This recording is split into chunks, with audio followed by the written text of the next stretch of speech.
I'm very pleased to welcome you to the 2024 Rehnquist Lecture, sponsored by the William H. Rehnquist Center for the Constitutional Structures of Government here at the University of Arizona's James E. Rogers College of Law.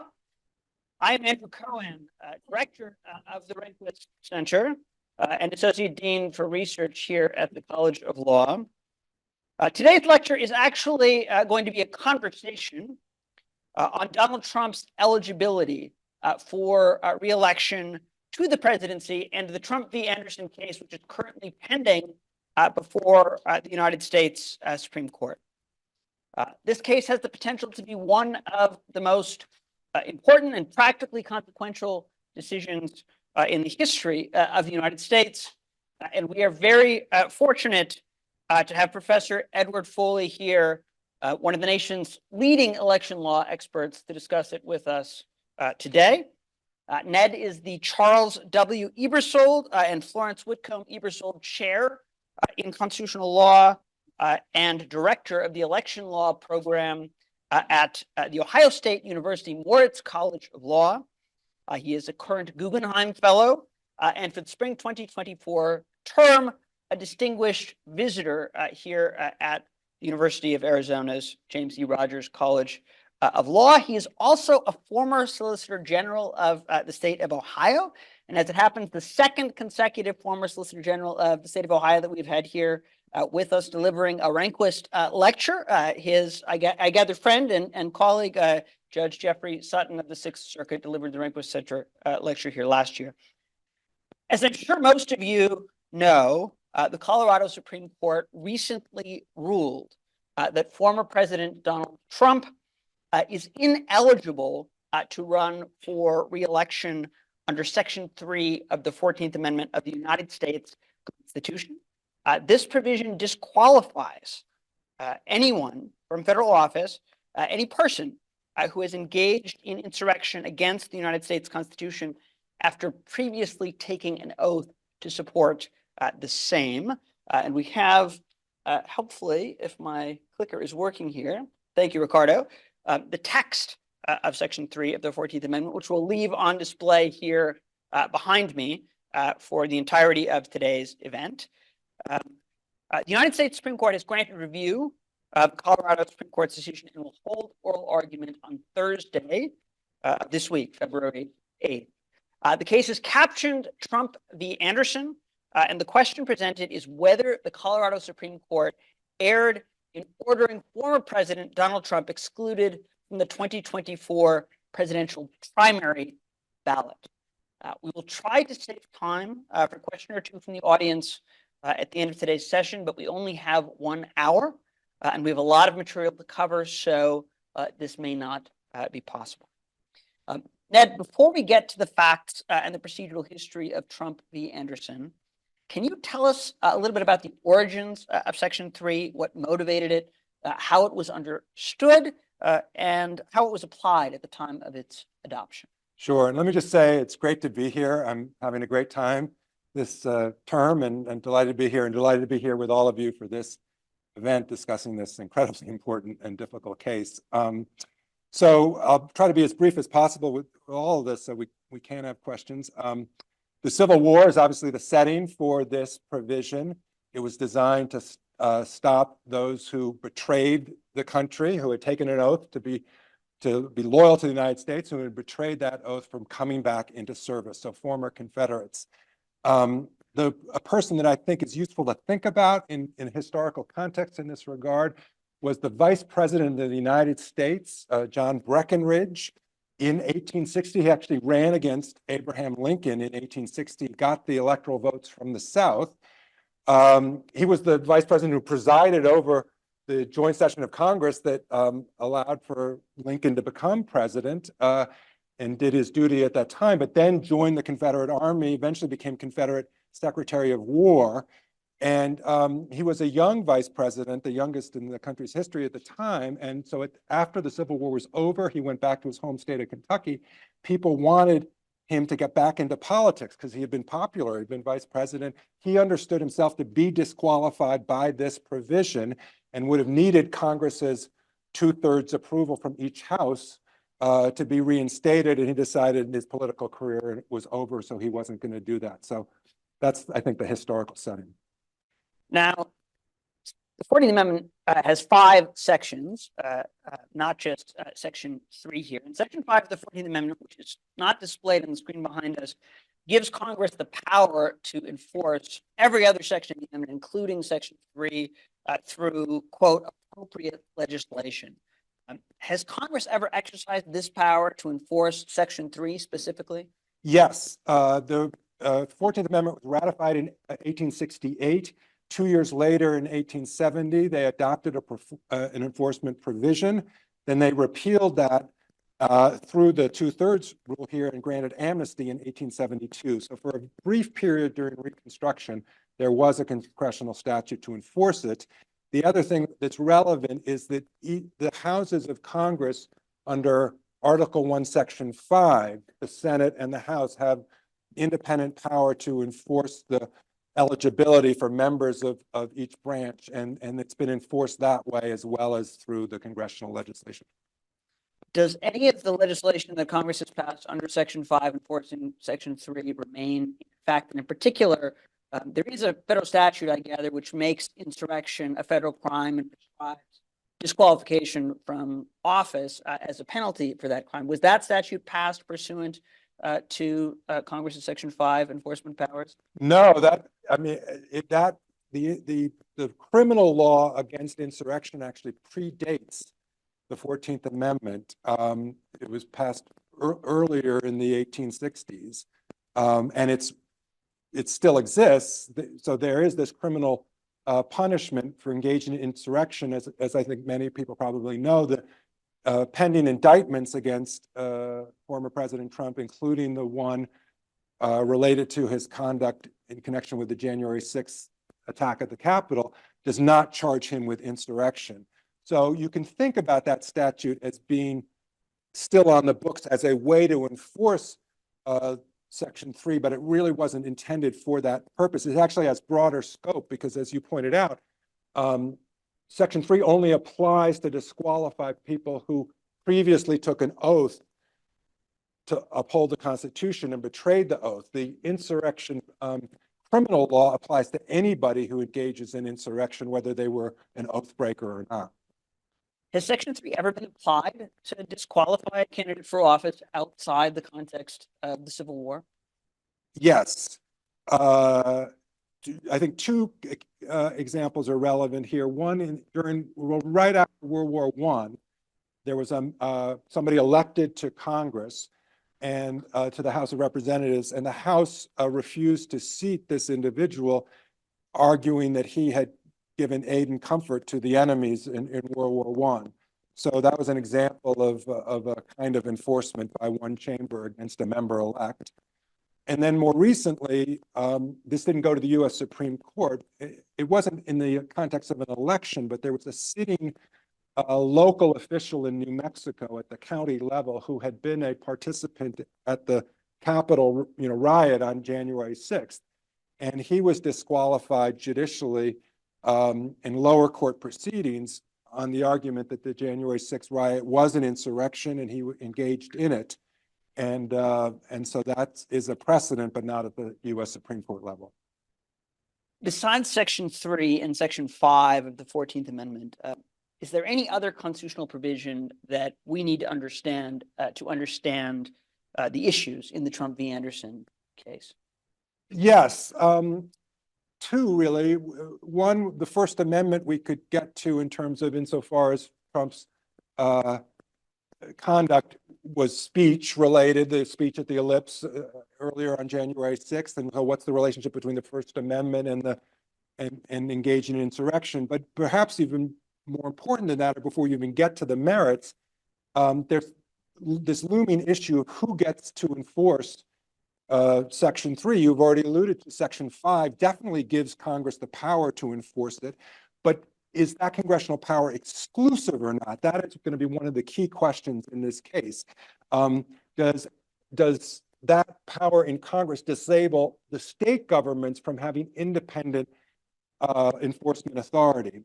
I think any of you taken constitutional law, you know about the concept of preemption and the supremacy of federal law. So if there is congressional enforcement, it would be supreme and supersede any state enforcement. But does it negate the power of states to act on their own? And that's important because Colorado has tried to exercise a power to enforce it. So where would that power come from? And that's Article 2 of the Constitution, is the article that concerns the presidency. And the Article 2 says that state legislatures have the power to determine the manner of appointing state electors. And we can talk about the judicial construction of that clause, but that is being invoked by the state of Colorado here and by the litigants who are trying to disqualify Trump to say the Colorado legislature has created a statute to enforce this, and they have the power to do so under Article 2. Thank you very much. With this background in mind, this constitutional background in mind, let's dive into the Trump v. Anderson case. Can you start by telling us who are the parties to this case? Sure. Well, the plaintiffs are a group of Colorado voters, some Republicans, some independents, who sued the Secretary of State to keep Trump off the ballot. And then Trump himself and the Colorado Republican Party intervened as intervener defendants to protect their interests as they see it in the case. So those are the main parties: the plaintiffs, the Secretary of State, Trump, and the Colorado Republican Party. And what relief are the plaintiffs in the case seeking? Essentially to disqualify Trump from the ballot in this presidential primary. The implications of which would also disqualify him from the general election, at least in Colorado, assuming that he wins the nomination. And I will probably get into the complexities. I wish this case were not as complex as it was.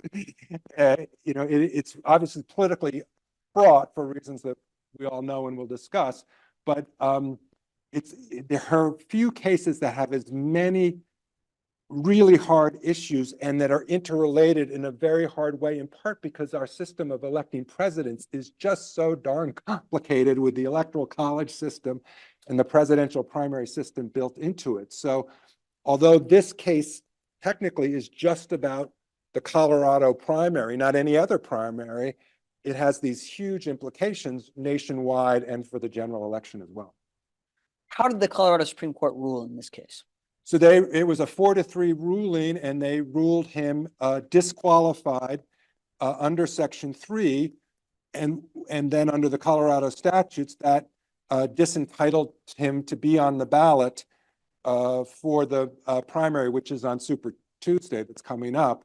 They stayed their ruling pending appeal to the U.S. Supreme Court, and so it stayed by virtue of the proceedings that will come, before the court in oral argument on Thursday. So is it fair to say that whether Trump appears on the ballot in the state of Colorado in its Republican primary election hangs in the balance in Trump v. Anderson? Yeah, there's a little bit of factual complications here. The deadline for the Secretary of State determining who was eligible on the ballot was January 5th. The Colorado Supreme Court said Trump can't be on the ballot as long as its ruling was enforced. That got stayed and it continues to be stayed. So the Secretary of State went forward with her certification that Trump is entitled to be on the ballot. So that's sort of how things stand pending any disposition by the U.S. Supreme Court. A couple of other dates are relevant here. February 12th is the date by which Colorado is one of the states that relies heavily on vote by mail. Some people refer to it as a full vote by mail state. It's a little more tricky than that. We don't have to get into those details, but most Colorado voters vote pursuant to vote by mail, and those voters who live in the state of Colorado get their absentee ballots or their vote by mail ballots on February 12th. And so I just don't know enough about the mechanics of this as to whether or not there's still time to keep his name off the ballot if there's a ruling before February 12th. We're unlikely to see that. I think most realistically we'll see a ruling by Super Tuesday in early March, at which point, even if his name is on the ballot, were he to be disqualified, there'd be these huge public announcements saying he's on the ballot, but he's ineligible. Your vote won't count if it's you vote for him. Obviously very messy. This would have been nice if this had all been resolved months ago, but here we are. Does it matter to the legal issues in Trump v. Anderson that the case involves a primary election for choosing the Republican Party nominee as opposed to a general election for choosing the state's delegates to the Electoral College?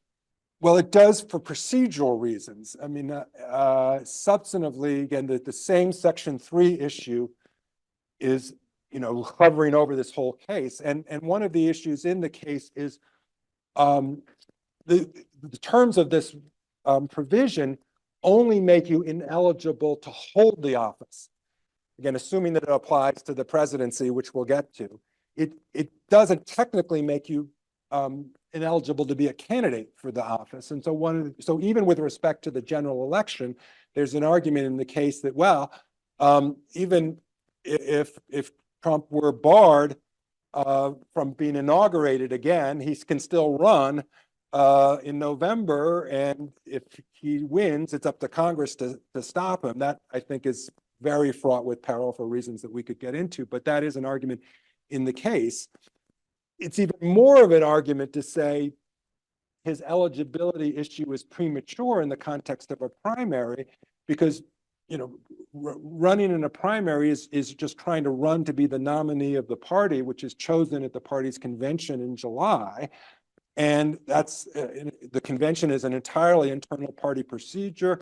The state of Colorado has decided to help the Republican Party by holding a primary and using the government to do that, but it's a party function. And so one of the arguments in the case is that the party has a First Amendment right to have him as a candidate for the nominee, even if he can't be a candidate at the general election. It's sort of an odd argument, if you will, but technically it makes it a different case that it's in the context of a primary. And last word on this, some of the other states that have had to deal with this issue, like the state of Minnesota, have said, we're not going to deal with this until we get to the general election for this distinction.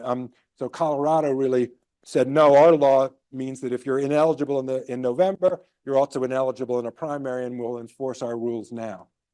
You mentioned that the Colorado Supreme Court decision was decided 4-3. What was the ground for those 3 dissents, or the grounds? Yeah, there are a couple of different grounds. One ground we've already touched on. One of the dissenters accepted the argument that only Congress can enforce the rule, and so the state of Colorado can't force it on its own. Another argument was, this may end up being an important argument, we'll have to see. Some of you may have heard of something called the independent state legislature doctrine. This is a mouthful. This came up last year in a case called Moore versus Harper. I said that under Article 2, state legislatures have the power to choose the manner of appointing electors. And in Article 1, state legislatures have the power to determine the rules of congressional elections unless Congress supersedes those rules. So there's been a development over the last few years especially, but goes back to Bush versus Gore 2 decades ago, to say that if state courts misinterpret their own state laws too much, that infringes on the power of the state legislature vested in them in either Article 1 with respect to congressional elections or Article 2 for presidential elections. And there's an argument in this case that the majority opinion of the Colorado Supreme Court so misinterpreted its own election laws as to violate this principle. We can get into the messy details of that, but that was a ground of dissent. And then the third ground of the dissent was a due process ground, that the procedures used by the trial court here were insufficiently generous to President Trump to deal with such a momentous issue as to take him off the ballot, and that he was entitled to more procedure than he got. Thank you. This case, as I mentioned at the beginning, is now pending before the U.S. Supreme Court, which will hear oral arguments this Thursday. And I think we now have the relevant background to turn to the big question on everyone's mind, not just in law school classrooms, but at kitchen tables and workplaces around the country. What is the Supreme Court going to decide? Yeah. I have no idea. This is a really tough one to predict. I think most observers think that the court is going to try one way or the other to reverse and to keep Trump on the ballot. We were just talking a little bit before starting that there was a high degree of confidence among court watchers in that respect. When this case got to the Supreme Court, I think most people still think reversal is more likely than not, but the public mood on this seems to be slipping a little bit. The hypocrisy that studies these things really closely, but in my own view, there's a non-zero chance that the court would affirm the lower, the Colorado Supreme Court's ruling. It's very hard to quantify. To me, it's below 50%. But it's probably above 10%, but I don't know if it's any useful more to think about this. The only other thing I guess I would say that even if the court wants to reverse, how it reverses really matters, because there are procedural arguments and substantive arguments, and whether it reverses on procedural or substantive grounds is really important for reasons that we can discuss. That is one of the major points that I have taken away from your work on this subject, which has been incredibly helpful to me, that there are really two big questions in the case, not just one, whether the Supreme Court will affirm or reverse, and then how it will do so. Another thing that I have learned from your writings is that Trump has a lot of different ways to win this case, but the plaintiffs, by contrast, really have only one. They can only win if the court rejects all of Trump's arguments. Do I have that right? Yeah, absolutely. It's very asymmetrical. There are a lot of issues in the case. The plaintiffs have identified 7 issues that are in front of the U.S. Supreme Court. They have to win on all 7 of those issues, whereas, as you said, Trump only has to win on 1 for there to be a reversal. But again, a reversal substantively would be a ruling from the U.S. Supreme Court that as to this Section 3, Trump is eligible. This provision does not bar him from office again. He is entitled to be reinaugurated if he wins again. That would be a merits-based reversal, and we could discuss what the implications of that would be. A procedural reversal would be, there's several of them, but the leading one we've already talked about is that only Congress can enforce this provision. So if the U.S. Supreme Court were to accept that argument, it would reverse and remand for dismissal of the plaintiff's complaint. So Trump would get back on the ballot, but there wouldn't be a determination by the U.S. Supreme Court one way or the other how this language applies to Trump. So the merits would be left open. And one of the things that I've written most about is a concern that if the court leaves the issue open in that way, and were Trump to win the Electoral College in November, then Congress, at its joint session on January 6, 2025, will receive the electoral votes. And there's a risk that members of Congress, anti-Trump members of Congress, would try to disqualify him in the joint session after he's won. And from an election law perspective, that seems especially perilous. And I suppose I should disclose that there were 3 of us who work in the field of election law who a brief was submitted on our behalf. We're technically the parties we're not parties in the sense, we're the amicus entities who have filed a brief. A great law firm assisted us with that, and the primary point of making that argument was to file the brief was to bring to the court's attention that so-called punting or kicking the can down the road potentially has a danger if you think that this case is even more dangerous, or this issue is more dangerous on January 6, 2025 than it is this Thursday. I want to come back to that question at the end of our conversation.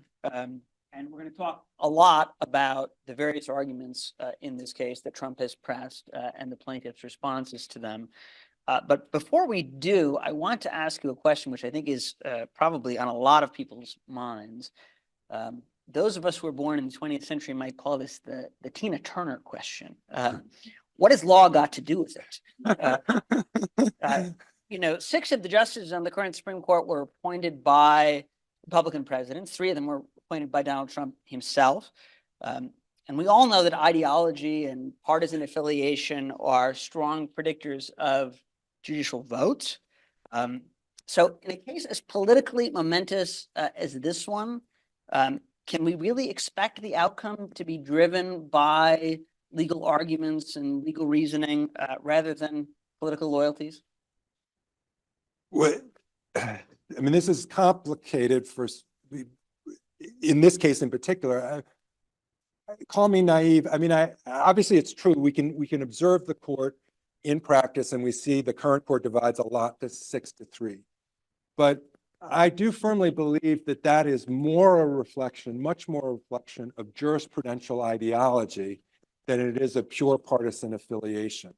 You know, the justices are human beings, and so it is that, and we've seen examples in the past where they've rendered rulings that seem inconsistent with their own professed jurisprudential philosophy in ways that look partisan. Another old famous election law case, Bush versus Gore, is often cited as an example of that. The liberals invoked states' rights, which is normally a conservative idea in Bush versus Gore, and the conservatives invoked equal protection, which is normally a liberal idea. So you can question their ability to be pure, if you will, to be pure to the law. But I do think they do try to be pure to the law, even if they're humans and can't always live up to the standard that they set for themselves.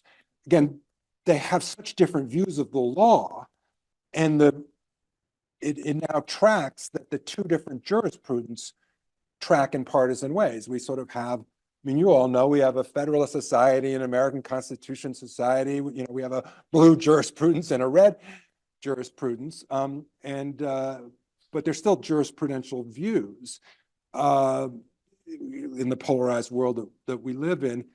This case, and I don't want to go on too long about this, but the politics of this case are actually more complicated because, you know, even we've seen within the Federalist Society sort of an internal split over Trump and Trump-related issues, if you will, not just this case. And so, you know, the Republican Party is sort of splitting itself into the Trump-dominated MAGA wing of the Republican Party.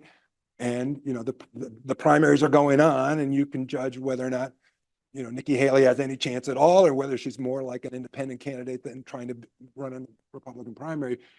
How is this relevant to the court's own politics? You know, if you were going to be cynical about this, you might think some of those Republican justices are more Haley Republicans than Trump Republicans.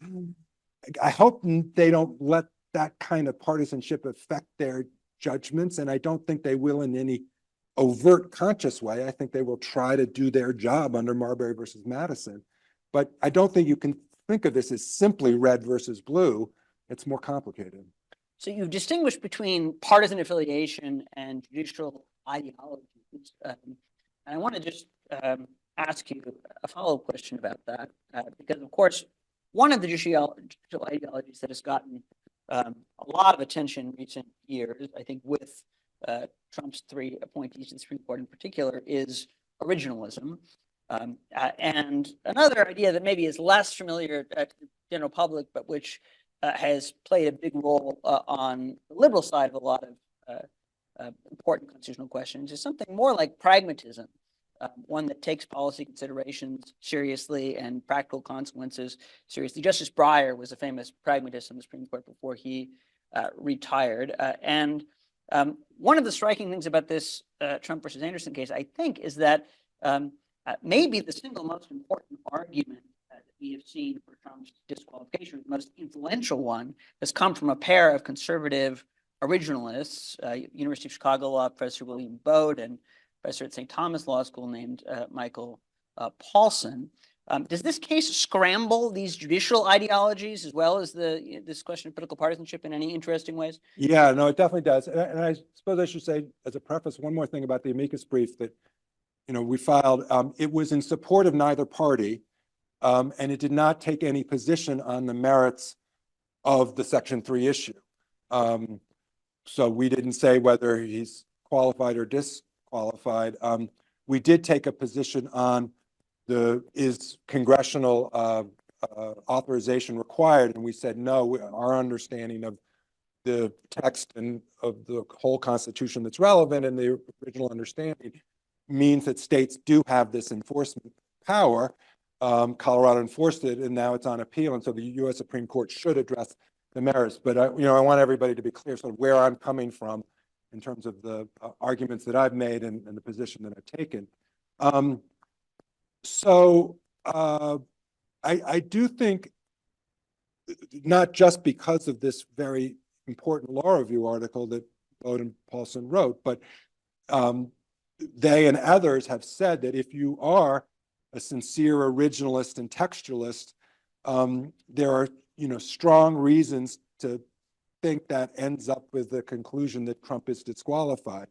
There are important textual and original counter arguments to that. It's not a slam dunk either way. So it's not like originalism is totally on one side of this case. We can talk about the details of that in a minute. I guess if you're going to be a pure pragmatist or consequentialist, then you might be asking which is a greater risk. The risk that affirming and making Trump supporters unhappy right now could cause havoc in America, as we're seeing in news stories and so forth, or the view of the amicus brief, like as difficult and as fraught as this moment is, January 6, 2025 could be even worse. So what's the right calibration of risk if you were going to be purely pragmatist about this? Not every Trump appointee is a pure originalist. One of the most interesting tidbits, well, it'll be very interesting to see what happens at oral argument on Thursday, but I'm reminded of an oral argument that occurred a few years ago in another election case called Chiafalo, which was also about the Electoral College. Did you remember, some of you, back in 2016, when Trump first won, there was this so-called faithless elector movement or Hamiltonian elector movement to get members of the Electoral College who were pledged to vote for Trump because they were Republican electors, and it said, Trump's our candidate, to disavow that pledge. And that got all the way up to the U.S. Supreme Court. And the U.S. Supreme Court, in an important ruling for understanding the Article 2 power of state legislatures here, said state legislatures do have the power to enforce that pledge to the point of automatically replacing a faithless elector, reappointing them with someone who will be faithful to make sure that the electors vote in the way that they're supposed to. What's important for answering your question, Andy, about pragmatism versus originalism is Justice Kavanaugh, one of Justice Trump's appointees, and I'm paraphrasing here, which I had the direct quote, which I don't, it's worth looking up. It's something like, isn't the most important principle of the Supreme Court is to not invoke chaos, like do no chaos. It's like do no harm. It's like don't provoke chaos. And he said that Larry Lessig, a Harvard law professor, was arguing in favor of the idea of faithless electors, and Kavanaugh's question to him was saying, look, if we rule for you, we're just going to invite chaos. And I thought that was a pretty candid moment from the justice from the bench, saying that they're going to decide cases not just purely text, purely original understanding, but the consequential pragmatic implications of a ruling have to weigh on a justice's mind to varying degrees. Each justice will balance fidelity to the text versus fidelity to the law more broadly in more complicated ways. With these political and jurisprudential considerations in the backs of our minds, let's walk through Trump's legal arguments in the case. There are a lot of these arguments, and we have limited time, so we won't be able to get into great depth in all of them. This could easily be a 5-hour conversation. Seven, there are 7 issues. Test my seminar, probably not Ned's. But we'll do our best to cover the waterfront here, keeping in mind that Trump needs to prevail on only one of these arguments, while the plaintiffs need to prevail on all of them. I'll also ask you to briefly explain to us at the end, to elaborate on what you've already said about why it matters how Trump wins if he wins. So we'll work through the arguments. I'd like to work through the arguments in the order that they're presented in Trump's brief. First, Trump argues that the president is not a quote unquote officer of the United States, as that term is used in the text of Section 3. So what is the basis for this argument, and how did the plaintiffs respond? Yes, if we look at the language here, it starts off, it says, no person shall be a senator or representative Congress or elector of president and vice president or hold any office, civil or military, under the United States, yada, yada, yada. And so what Trump and his supporters are saying, come on, all these other offices are listed, like senator and representative, and even the electors for president and vice president are listed. Well, if the president, if the president's the most important officer in our government, wouldn't you put the president in there if you wanted to include that office in as the list of covered offices? And they say, since it's not listed, the implication is it's not to be included. So it's a text-based argument. The counter argument that the plaintiffs make and their supporters is, well, no, a president is one of those people who holds any office, civil or military, under the United States. So you didn't have to list the president specifically. You do have to list electors of president and vice president, because they are actually not officers of the United States. They're created, they're from the U.S. Constitution, but they're appointed through mechanisms of state law. And funnily enough, we tend to think of members of Congress, even though they're federal officials in some sense, they're not understood to be officers of the United States in the same way that judicial or executive branch officers are officers. So, there are textual arguments on both sides of this issue. It was the basis, by the way, in which the trial judge ruled in favor of Trump, ruled against Trump on every other issue, but ruled in favor of Trump on this one. So how likely do you think the court will decide the case on this particular grounds, and what would be the consequences of doing so? So I would put this as number 2 as likely if you think that the court's going to rule for Trump. And the reason why they want to do it is it's relatively clean, right? In the sense that you don't have to get into messy details about, was January 6th an insurrection event? And even more messier, did Trump's own conduct in relationship to January 6th put him in the category of those who engaged in the violence? Because you do need violence for insurrection. That's pretty well understood. Again, if you incite the violence or you orchestrate the violence, you don't have to be a perpetrator of the violence, but those are getting factually messy issues. Whereas this is like, just, is the president included or not included? It's sort of a pure issue of law. Judges are more comfortable with that.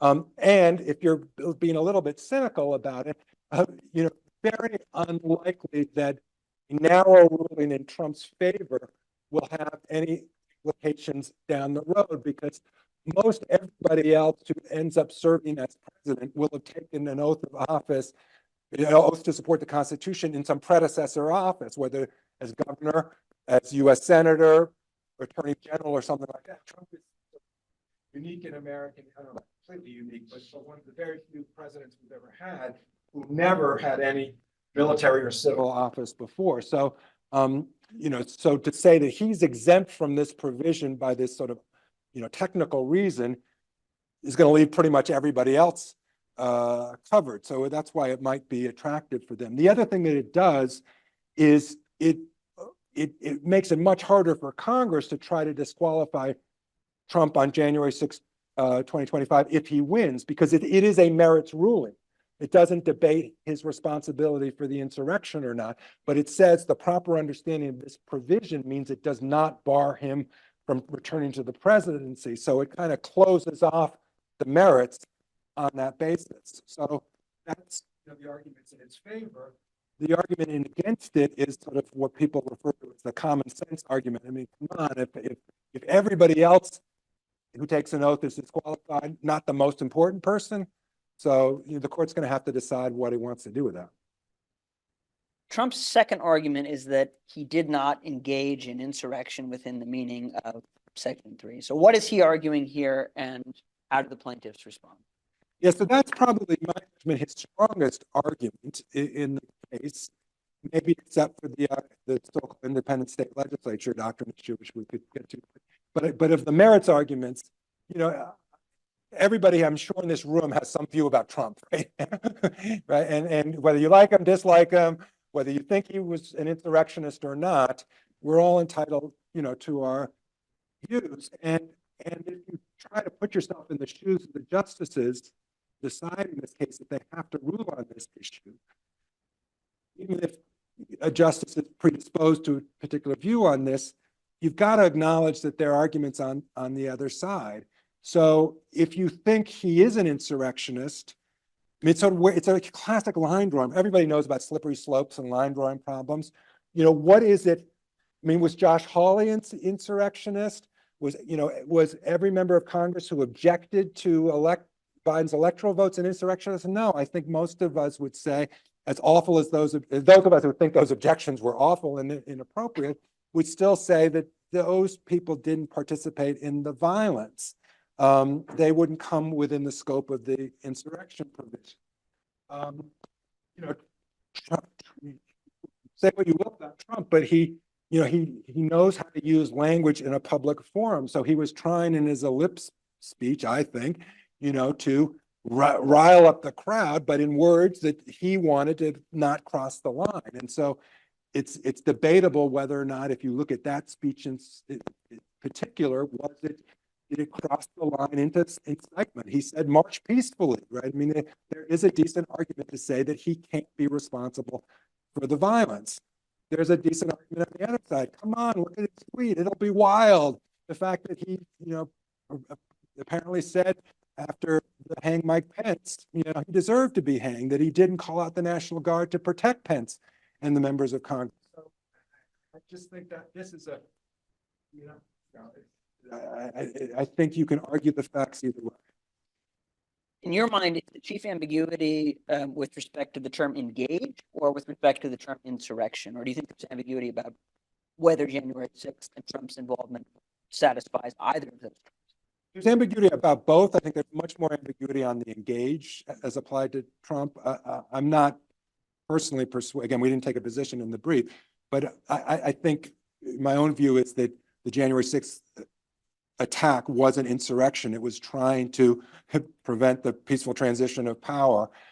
There is this argument that is made, although Trump has dropped it from his brief, he argued it below, and some of these amici argue it to say that an event of this short a duration, confined to a few hours on a single day, cannot rise to the level of an insurrection. Michael McConnell, a prominent law professor, former federal judge at Stanford, I don't know if he's backtracked completely, but from this, but one of his early points was to say, we shouldn't label something an insurrection unless we're confident that it was. It doesn't have to be 4 years long like the Civil War, but a single riot might not be an insurrection. So I'm not persuaded by that. I don't think the court will be, but it is a kind of ambiguity since there's no definition of insurrection here or elsewhere in the Constitution.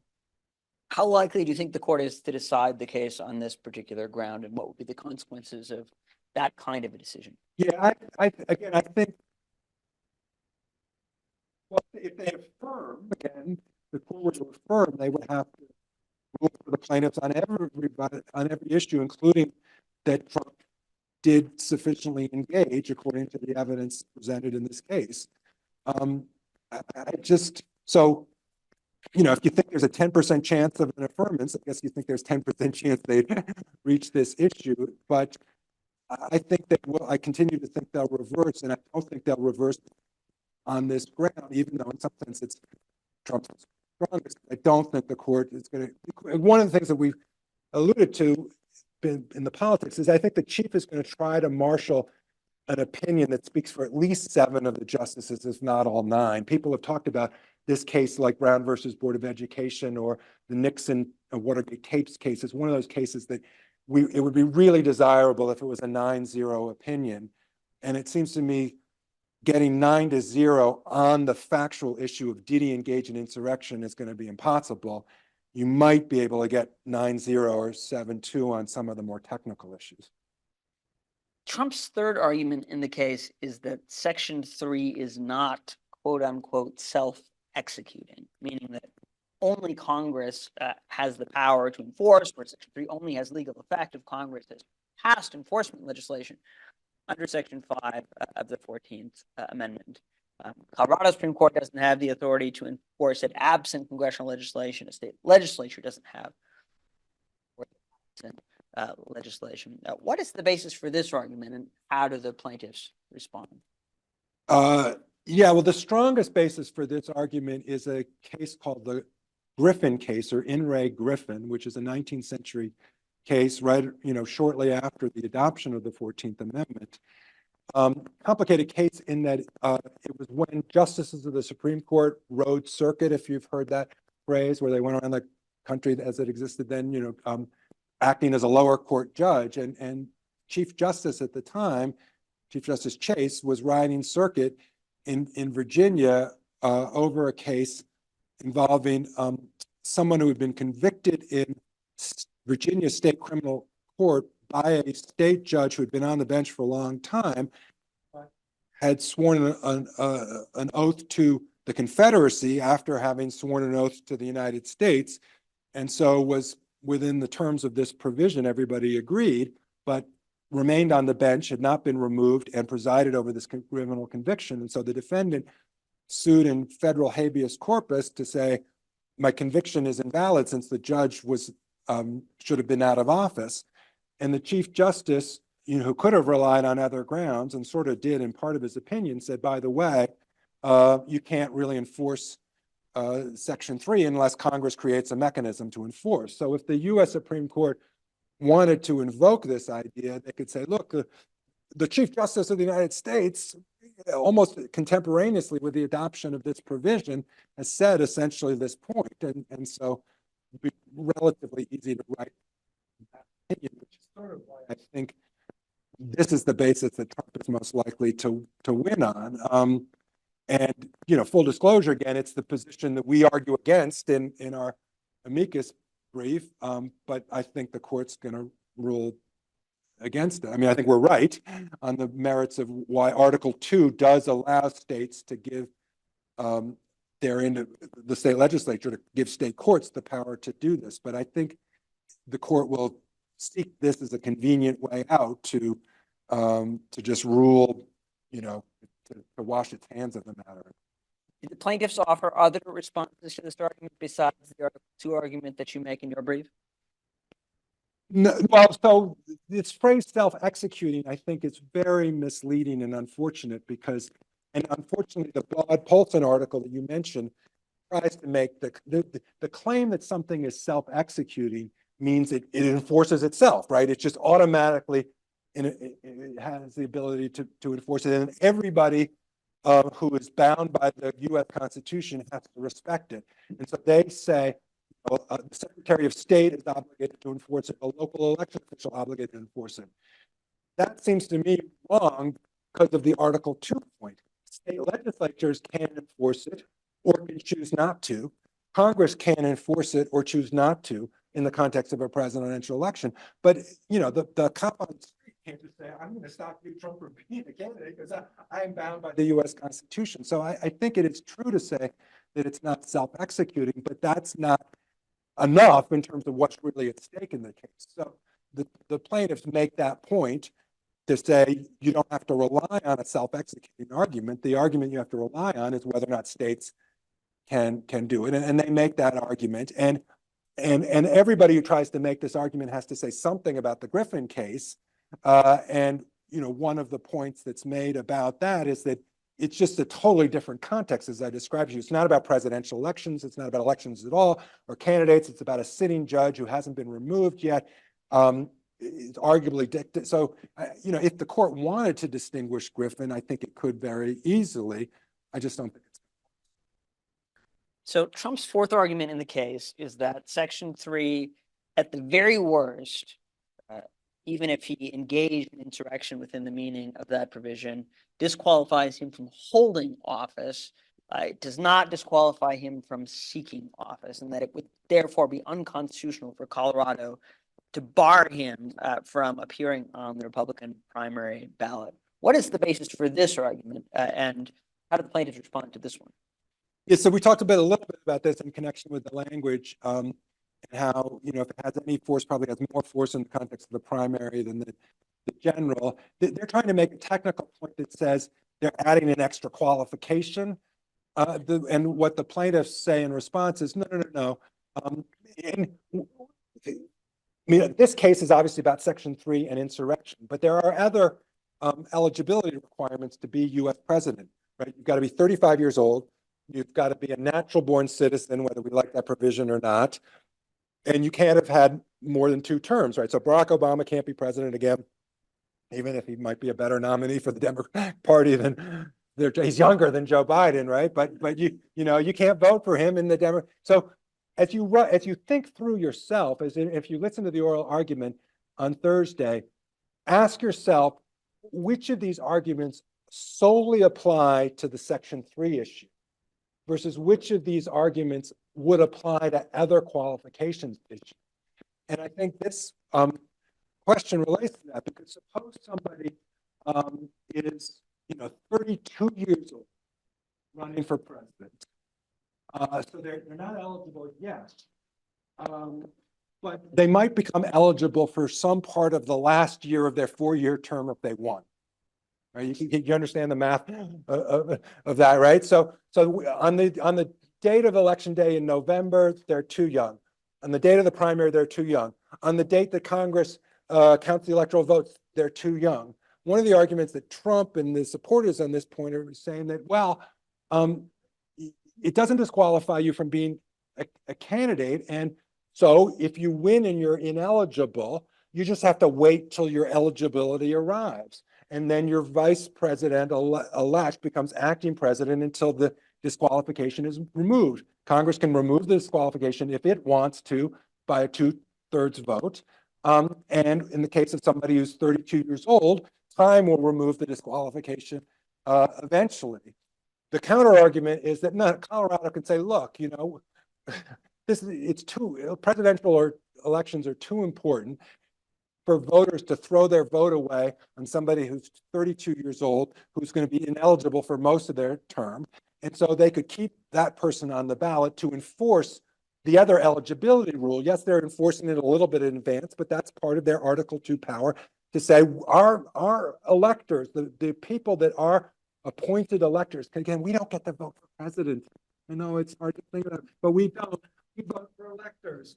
Like electors then vote for president. It's this bizarre system that we have that state legislatures can control. And it would be absolutely true. The Colorado legislature today or tomorrow could pass a separate statute saying, you know, our electors cannot vote for Trump. Right? They could, you know, they could say, we're gonna announce today our electors are gonna vote for Biden or vote for the Democratic nominee. They have the power to control their electors. And so they could say, we're not going to allow somebody vote for somebody who's 32, even if they become eligible for the last year of their term. So I think that's why the court's not going to rely on, it's a silly argument, I think, ultimately. So I'll leave it there with respect to this argument, because we have about 7 minutes left, and we have one additional argument made by Trump's brief, the final argument made by his brief for reversing the Colorado Supreme Court. And then I want to ask you briefly to comment on the possibility the Supreme Court might actually affirm the Colorado Supreme Court. But let's be mindful of how much time we have left here as we discuss these questions.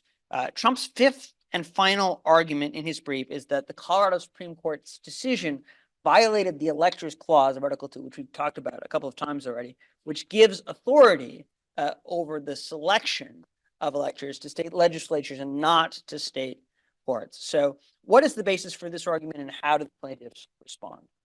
Yeah, so we touched on this a bit. I think the basis is to say that the the relevant Colorado law doesn't look well suited to the insurrection question. It looks well suited to other qualification issues that are straightforward. How old you are you a U.S. citizen? Did you have 2 terms or not, right? The timetable set up in Colorado law is to decide these things within 48 hours on very summary procedures. It doesn't really fit the consequential nature of, is he responsible for the insurrection or not? So the dissents below said that this provision has been mangled and misused for a context in which it wasn't intended. And so that tees up the possibility that the mangling, if you buy that view, it was so much so as to violate the power of the state legislature to decide for itself what to do. So if the court is looking for an off-ramp, that's the term that people have been using to kind of duck the case, it could. It's maybe not the most attractive off-ramp because, you know, Colorado legislature could rewrite its rules and say, oh yes, we do want to disqualify him, or another state could have different statute, but that's in the case. Does it matter for this particular objection that this case involves a primary election, and the Republican Party selection of a nominee rather than the state's appointment of electors, or its delegates to the Electoral College? Yeah, I think the court could combine this mangling of the state procedure with the fact that it's in the primary to kick the can down the road a little bit, the way the Minnesota Supreme Court did. Again, if you were the Supreme Court and with all this briefing, do you want to try to buy? I mean, kicking the can down the road isn't going to stop Trump from getting the Republican nomination. I don't think so. If there had been any thought before, somehow the case could go away. Wasn't going to be the nominee, no. But so it just feels to me that they're not going to go there. So this leaves one possibility that we haven't explored, that the United States Supreme Court would affirm the Colorado Supreme Court's decision disqualifying Trump from the Colorado State Republican primary. Is there more than one way for the court to do this? And what would be the legal consequences of this Colorado-specific ruling for the 2024 presidential election? Yeah, I think there's only one way. I think, again, the plaintiffs have to win on everything. An affirmance, would mean how it would have nationwide implications. The U.S. Supreme Court affirming would say Trump cannot be inaugurated, right? The implication of an affirmance would be not just that he can't be on the primary ballot or the general election ballot, but he isn't eligible from being president again. So then the question would be, how would other political actors, other legal actors, respond to that ruling by the court exercising its Marbury power? Would they be faithful to it, or would they try to disobey it? I mean, then we get into uncertain territory, but it would be a pronouncement that he can't be president again. So your amicus brief, in some sense, speaks to this. It's co-authored with Richard Hastings, who's another law expert, and Ginsburg, a Republican, I think, election law lawyer and former member of the FEC. Is that right in his case? No, I don't think so. I mean, a very prominent. I mean, he argued. Well, he was one of Bush's lead lawyers in Bush versus Gore. He's been around. I mean, he's sort of been a leading Republican election lawyer for a long, long time. So the three of you argue that it's vital for the court to resolve this question of Trump's eligibility one way or the other now, rather than disposing of the case on some other ground that leaves this question unresolved, kicking around for some other institution to, or maybe the court itself, to resolve down the road. Why is this so important in your view? Well, as I suggested before, as fraught and as dangerous, people are talking, unfortunately, about the risk of political violence. I hate that we're here at this point in our country, but even today, in a news story about it, if the court were to affirm, there's predictions that Trump's supporters will not stand for this, and that will provoke violence. And I think the court has to be mindful of that. On the other hand, there are election law cases that acknowledge the principle to sort of have your vote taken away from you after you voted is even more injurious than to be told you can't vote for this particular candidate ahead of time. Again, we can't vote for Barack Obama even if we want to. or, you know, and like, so as difficult as this case is right now, the peril for the nation and the view of the three of us is so much more greater later on. And we believe that there will be an effort in Congress to try to disqualify him if he does win. We don't know that that will be successful, but the mere fact that you would have members of Congress on January 6, 2025, trying to stop his inauguration 2 weeks later, that seems just so much more perilous that we wanted to alert the court to the potential implications of that. Thank you very much, Ned. We've reached the end of our time. Unfortunately, we won't have time for questions, but please join me in thanking Professor Ned Foley. Thank you. Thank you all for coming.